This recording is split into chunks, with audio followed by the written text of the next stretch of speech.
草編嘅草蜢，我哋已經完成咗咯喎，佢已經有腳啦，有觸鬚啦。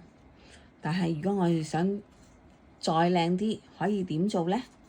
我哋攞另外一條草，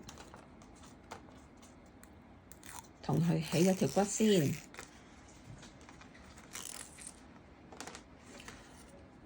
利用佢最闊嘅葉面，然後對接。好啦，對接咗，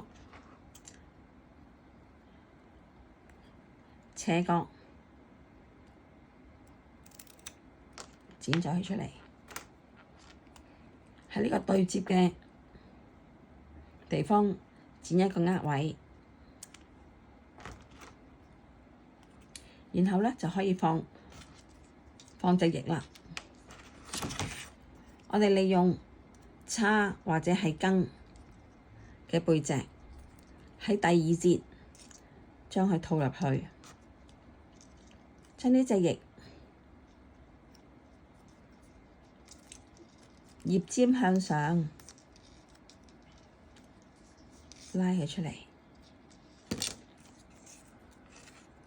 令去另一邊都係第二節。